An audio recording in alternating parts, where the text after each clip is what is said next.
"You're just not leadership material, Megan," my mother said, her voice carrying across the ballroom despite her measured tone. "Your sister has the presence, the business acumen. You're brilliant with technology, of course, but Vanessa understands people." A hush fell over the crowded gala. Hundreds of eyes turned toward our table. Investors, business partners, employees, all witnessing my public dismissal. The gold symbiosis, celebrating $250 million. Banner above the stage seemed to mock me as my mother handed Vanessa a ceremonial check for $1.5 million, her leadership bonus, for a company transformation she had nothing to do with. "Thank you, Mother. I'm honored," Vanessa said, rising to accept both the check and the thunderous applause that followed. I maintained my smile, raising my champagne glass in a toast, while something cold and hard crystallized in my chest. 6 months of sleepless nights. Thousands of lines of code written in my apartment after full work days at the office. A revolutionary inventory management system that had single-handedly pulled Anderson Supply Chain Solutions back from the brink of bankruptcy. All credited to my sister, who couldn't write a line of code if her life depended on it. My name is Megan Anderson, 29 years old, software developer, an apparently invisible daughter, despite having just saved my family's 70-year-old business from collapse. Anderson Supply Chain Solutions had been bleeding money for years, our outdated systems unable to compete with more technologically advanced competitors. When our biggest client threatened to leave, taking 40% of our revenue with them, I'd seen an opportunity to finally prove my worth to the family. The SymbioS app I developed revolutionized our entire business model, creating a seamless system that not only retained our major clients, but attracted dozens of new ones. In 6 months, we'd gone from the verge of bankruptcy to $250 million in revenue, a 400% increase. Tonight was supposed to be my moment of recognition. Instead, I'd been patted on the head like a good pet while Vanessa, with her MBA and natural charisma, was handed the keys to the kingdom I'd saved. "Speech," someone called from the crowd, and Vanessa stepped to the microphone, her smile dazzling under the ballroom lights. "Anderson Supply Chain Solutions has always been about family and innovation," she began. "The app that has transformed our business was truly a team effort, though I must acknowledge my sister's technical contribution." I nodded politely as she reduced 6 months of revolutionary software development to a technical contribution. As the evening wore on, I circulated through the crowd, accepting congratulations from people who clearly knew who had actually created SymbioS, regardless of my mother's public narrative. What no one realized, not my mother, not Vanessa, not a single person in the glittering ballroom, was that I had never actually transferred ownership of the app to Anderson Supply Chain Solutions. A detail that would become very, very important tomorrow morning. The Anderson family had been in the logistics business since my grandfather started hauling construction supplies in a single truck after World War II. Each generation had expanded the company, with my mother taking it national in the 1990s. It was always assumed that Vanessa, 5 years my senior, would eventually take the reins. She had the business degree, the polished demeanor, and most importantly, our mother's complete confidence. I was the family anomaly, more interested in computers than corporate meetings, happier coding in solitude than networking at business functions. My father, before his death 10 years ago, had been my champion. "Megan sees the future," he would tell my mother. "She understands systems in ways the rest of us never will." After Dad died, I'd honored his faith in me by earning a computer science degree, then a master's in artificial intelligence, hoping my expertise would eventually find a place in the family business.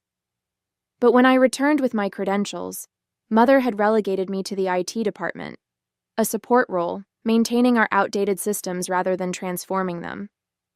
"We're a logistics company, not a tech startup," she would remind me whenever I proposed modernization. "Let's stick to what we know." Vanessa, meanwhile, was being groomed for leadership, shadowing our mother in executive meetings and representing the company at industry events. I didn't begrudge her the attention. She was good with people, skilled at the networking essential to our business. What frustrated me was how my own contributions were consistently minimized, my technical expertise treated as a quirky hobby rather than a business asset.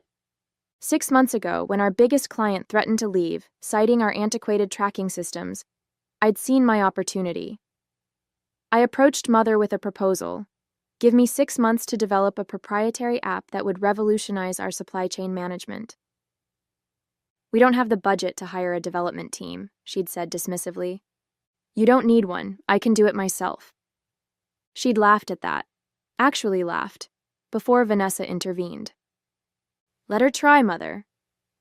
What do we have to lose at this point? It wasn't exactly a ringing endorsement, but it was enough. I was given a modest budget and a 6-month deadline. What neither of them knew was that I'd already been working on the project for nearly a year, developing the framework during evenings and weekends in my apartment. I worked officially during days, then continued coding late into each night. I documented everything, every line of code, every decision, every milestone, partially out of good development practice, and partially because something in Vanessa's support had felt calculating rather than sisterly. The project was my chance to finally prove my value to the family business, but I wasn't naive enough to think professional jealousy couldn't exist between sisters. Still, I never expected tonight's complete dismissal of my contribution, or the sinking realization that my family might never see me as anything more than technical support. The morning after the gala, I arrived at the office early, intending to clear my head before the inevitable meetings about transition to Vanessa's leadership. The development lab I'd been using was tucked away in the basement of our Seattle headquarters, out of sight, like my contribution to the company's survival. As I entered the lab, I was surprised to find Vanessa already there, examining the whiteboard where I'd mapped the Symbios architecture. She hadn't bothered to visit once during the entire development process.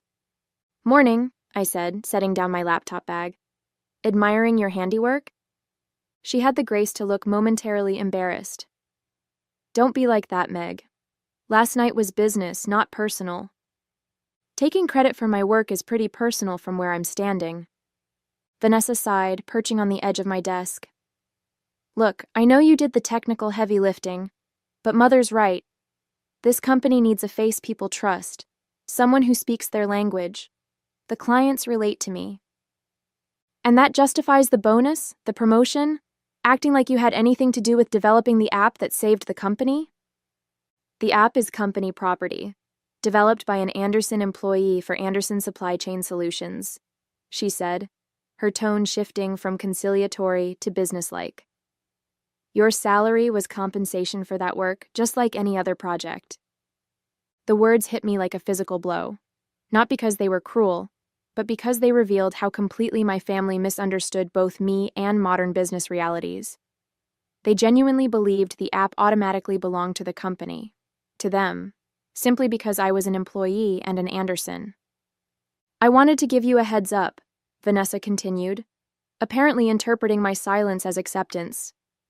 Mother's announcing the new executive structure this morning. You're being promoted to Chief Technology Officer. CTO? I said, momentarily caught off guard. It's a significant title bump from IT manager, she pointed out, and a 30% raise.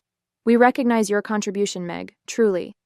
But the company needs clear leadership, and that means you, I finished, because I'm just the tech person. She patted my shoulder as she stood to leave. I knew you'd understand. The board meeting starts at 9. Try not to be late. It looks unprofessional. After she left, I sat at my desk, staring at the complex system architecture on my whiteboard. All those nights, all that innovation, reduced to being the tech person, who should be grateful for a title bump while my sister took the real power and compensation. I opened my laptop and navigated to a folder labeled Symbios Legal. Inside was documentation I'd prepared months ago, but hoped never to need. Copyright registrations, timestamps of development milestones, the GitHub repository showing my sole authorship, and most importantly, the fact that I had developed the majority of the app on my own time, using my personal equipment. I had hoped my family would recognize my value on their own. That hope had died a very public death last night. Now it was time for Plan B. I pulled out my phone and called the number I'd saved but never expected to use. Heather? It's Megan Anderson. I need your legal services after all. How soon can you come to my office? At 8:55 a.m., I stood outside the boardroom, Heather Preston at my side. As one of Seattle's top intellectual property attorneys, her presence alone would send a message, but the documents in her leather portfolio would do far more than that. Are you sure about this? Heather asked quietly. Once we walk in, there's no going back to the way things were with your family. The way things were wasn't working for me, I replied. And judging by last night, it never will. We entered the boardroom precisely at 9. Mother sat at the head of the table, with Vanessa to her right. The other seats were filled with board members, mostly family friends and business associates who had backed Anderson's supply chain solutions for decades. All eyes turned to Heather, clearly wondering who the stranger in the power suit might be. Megan, you're just in time, Mother said, her smile not quite reaching her eyes. And you've brought a guest? This is Heather Preston, my attorney, I said, taking a seat across from Vanessa. I believe the first item on today's agenda is the new executive structure, which directly concerns me. The temperature in the room seemed to drop 10 degrees. Mother's smile vanished entirely. I wasn't aware you felt you needed legal representation for a family business discussion, she said coldly. I didn't either, until last night made it clear that family and business have very different definitions in this company. Mother glanced at the other board members, clearly trying to maintain control of the narrative. Perhaps we should discuss this privately first, Megan. Actually, I think the entire board should hear this, I countered. After all, they have fiduciary responsibilities to the company, and what I'm about to share directly impacts Anderson's primary asset. Heather opened her portfolio and distributed copies of a document to everyone at the table. This is a preliminary licensing agreement for the SymbioS application, which legally belongs to Megan Anderson as its sole creator and copyright holder. The room erupted in confused murmurs. Vanessa snatched up the document, her face flushing as she scanned its contents. This is absurd, Mother declared. The app was developed for Anderson Supply Chain Solutions by an employee. It belongs to the company. Heather remained perfectly calm. That would be true if development had occurred exclusively during company time, using company resources, and within the scope of Ms. Anderson's job description. However, as the documentation we've prepared demonstrates, approximately 78% of development occurred on Ms. Anderson's personal time, using her personal equipment, and far beyond the scope of her role as IT manager. She produced a second, thicker document detailing my development timeline, complete with timestamps, commits, and evidence of when and where the work had been done. This is a family company, Mother hissed, her composure slipping. We don't need these legal games. I'm not playing games, I said quietly. I'm protecting my intellectual property while still trying to benefit the company. The licensing agreement is extremely favorable, much more so than you'd get from any third party. You're holding your own family hostage, Vanessa accused, slapping the licensing agreement down on the table. After everything we've done for you. What exactly have you done for me, Vanessa? Take credit for my work? Accept a bonus for my innovation? One of the board members, Harold Jameson, a tech venture capitalist who'd been my father's friend, cleared his throat. I'd like to review these documents before we proceed. If Ms. Anderson's claims are valid, we need to approach this carefully. Mother looked betrayed by his reasonable response. Harold, surely you're not entertaining this rebellion? It's not rebellion, Eleanor. It's business. And if your daughter has created valuable intellectual property, she has every right to protect it. He turned to me. Though I must ask, what are your intentions, Megan? What outcome are you seeking here? Before I could answer, Mother interrupted. Her intention is clearly to extort money from her own family by threatening to pull the technology that our clients now depend on. She fixed me with an icy stare. Is that it? You want more money? A bigger title? The accusation stung, but I kept my voice level. What I want is recognition of my contribution and a fair stake in the company's future. The SymbiOS app isn't just an improvement to our business, it is our business now, and I'd like a say in how it evolves. The battle lines were drawn, and from the looks on my mother's and sister's faces, this was just the beginning.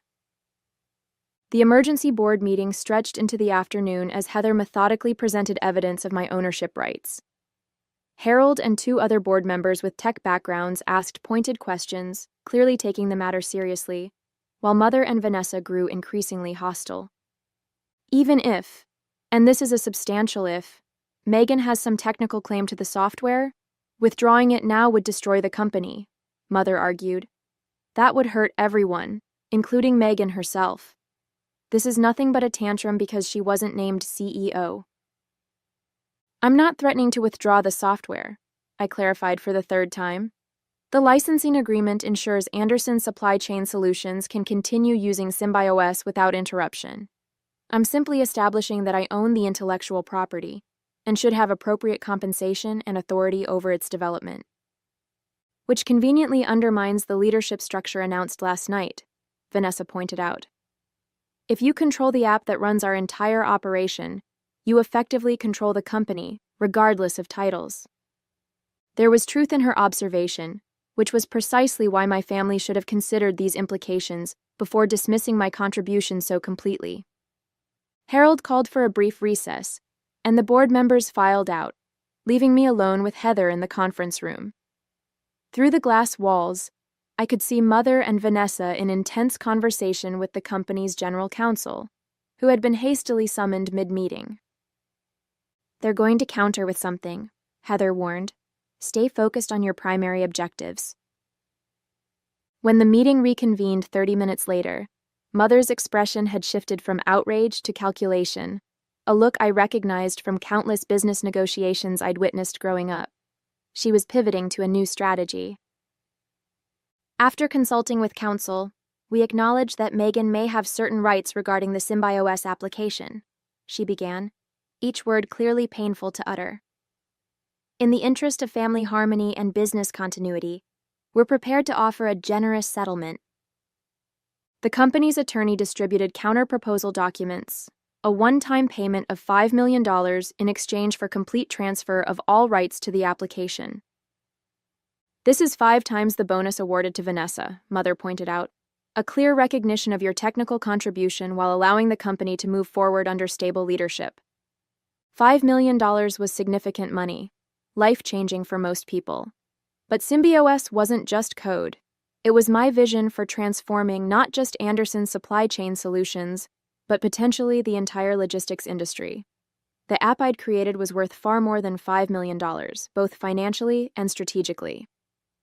Before I could respond, Harold spoke up.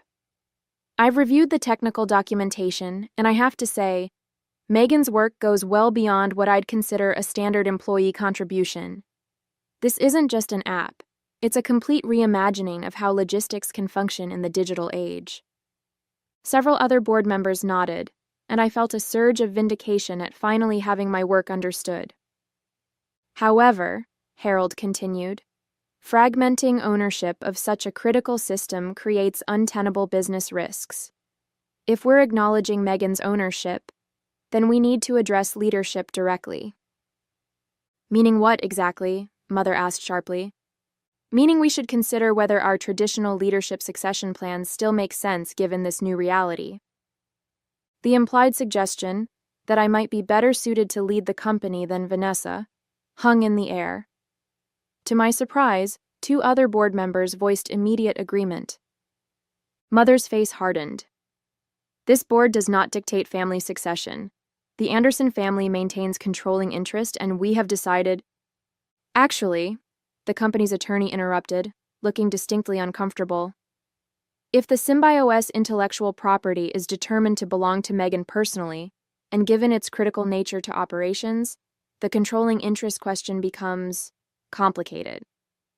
It was at that moment I realized this confrontation had escalated far beyond what I'd anticipated. I wasn't just challenging my place in the family hierarchy anymore. I was potentially taking control of the entire company my grandfather had founded. Mother seemed to realize it too. She stared at me across the table, and for the first time in my life, I saw something new in her eyes.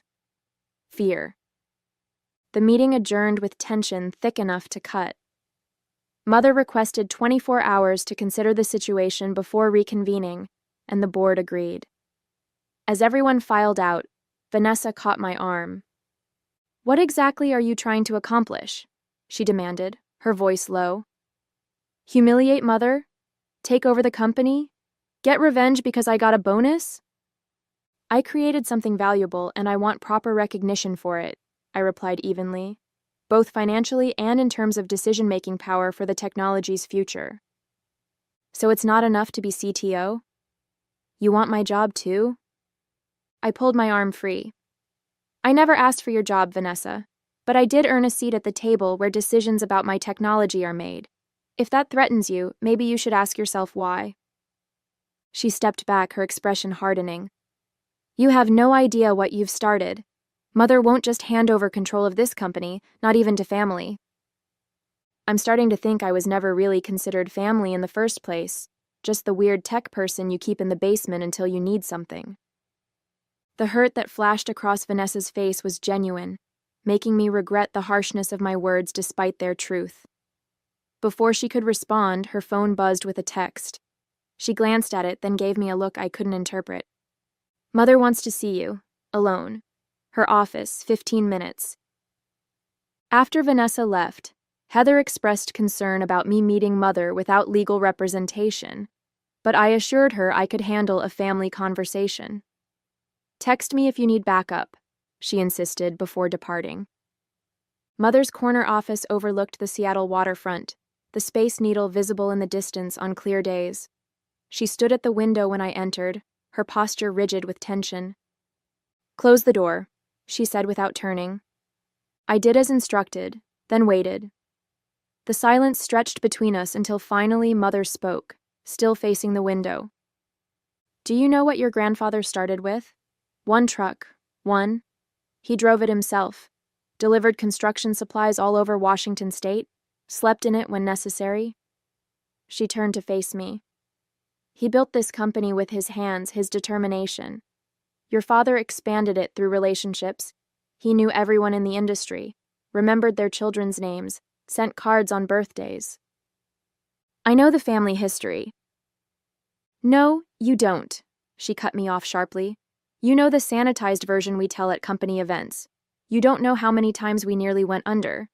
You don't know that your father mortgaged our house. Twice. To make payroll during recessions. You don't know that I once went 3 years without drawing a salary so we could afford to modernize our warehouses." She moved to her desk and unlocked a drawer, removing a thick folder. "You think this is about an app? About who gets credit? It's about 70 years of Anderson blood, sweat, and sacrifices." She slapped the folder down on her desk. "Your technology is impressive, revolutionary even, but an app can be copied, improved upon, replaced. What can't be replaced is this company's reputation, its relationships, its people." I approached her desk cautiously. "I never wanted to damage the company." "Then what do you want, Megan? Tell me exactly what outcome you're seeking here." It was the same question Harold had asked, but coming from my mother, it carried different weight. For the first time, she seemed to be genuinely asking rather than assuming. "I want to be valued for what I contribute," I said simply. "Not just with money, but with a voice in the company's direction. The app isn't just a tool, it's a new business model, and I want to help shape how it evolves." Mother studied me for a long moment, then opened the folder. Inside was a new proposal. Not a buyout this time, but a restructuring of the company itself. "Then perhaps it's time for Anderson Supply Chain Solutions to evolve as well." The document outlined a bold reorganization, spinning off the technology into a separate entity, Anderson Tech, which would license the software not just to our family business, but to other companies in the industry. The proposed CEO of this new venture? Me. It wasn't a concession, it was a challenge, and the stakes had just gotten much higher. The next morning, the board reconvened with an expanded agenda. Mother stood at the head of the table, commanding the room as she had for decades. After considerable reflection and consultation, I'm proposing a strategic restructuring of Anderson Supply Chain Solutions, she announced, projecting a confidence I knew masked deeper emotions. The success of the SymbioS application has revealed new possibilities for our company's future. She outlined her proposal for spinning off Anderson Tech as a separate entity under my leadership, while Vanessa would continue leading the traditional logistics operations. Both companies would remain under the Anderson family umbrella, creating a more diverse business portfolio. This approach recognizes both the value of our established operations and the transformative potential of Megan's technological innovations, she concluded, making eye contact with each board member. When she finished, all eyes turned to me. The proposal was clever. It acknowledged my ownership of the technology while preventing a complete power shift. It also contained several provisions that would keep ultimate control firmly in my mother's hands as chair of both companies' boards. "Thank you for the proposal," I said, my voice steady. "But there are some modifications needed." I signaled Heather, who distributed a counter-proposal I'd worked on throughout the night. While I accepted the basic structure of separate companies, my version established clear independence for Anderson Tech, with its own board comprised of tech industry veterans rather than family friends. It also specified that while the family logistics business would be a primary client, Anderson Tech would be free to pursue broader market opportunities. Most crucially, my proposal included a formal acknowledgement that the SymbioS intellectual property belonged to me personally, with a licensing structure that ensured fair compensation for its use. These terms are non-negotiable, I concluded. My technology, my conditions. Harold was the first to speak up. "I think Megan's counter-proposal is not only fair, but strategically sound. It positions both companies for growth in their respective spaces." Other board members began nodding, and I watched as the family power dynamic shifted irrevocably before my eyes. 6 months after the restructuring, I stood on a different stage in a different ballroom, accepting the Pacific Northwest Technology Innovation Award for SymbioS. Anderson Tech had expanded to 30 employees, secured 3 major clients beyond the family business, and was projected to hit $500 million in revenue by year's end. Mother sat at the center table, her expression a complex mixture of pride and resignation. Beside her, Vanessa applauded politely, though tensions between us remained strained. The traditional logistics business she led was stable but no longer the family's crown jewel, a reality she was still adjusting to. "Innovation often comes from unexpected places," I said in my acceptance speech. "And sometimes the hardest part isn't creating something new, but finding the courage to claim ownership of your creation." After the ceremony, Mother approached me, her usual commanding presence somehow diminished in the tech-focused crowd, where her decades of logistics expertise carried less weight. "Your father would be proud," she said quietly. "He always said you saw systems differently than the rest of us." "Thank you," I replied, surprised by the genuine sentiment. "That means a lot." She glanced around at the tech executives networking nearby. "I underestimated this world, and you. I won't make that mistake again." It wasn't quite an apology, but from Eleanor Anderson, it was as close as anyone ever got. As she walked away, I felt a surprising lack of triumph. The vindication I'd imagined tasted different in reality, less sweet, more complex. I had secured recognition, independence, and the opportunity to pursue my vision without constraint. But the family relationships had been fundamentally altered in the process. Harold appeared at my elbow, champagne in hand. "To the future of Anderson Tech," he said, raising his glass. "Your grandfather built an empire with a single truck. Imagine what you'll build with a single app." I smiled, clinking my glass against his. "I already am. This is just the beginning." And as I surveyed the room full of people there to celebrate technology I had created, I realized that sometimes the most powerful revenge isn't about tearing others down, but about rising to heights they never imagined you could reach, and taking your rightful place when you get there.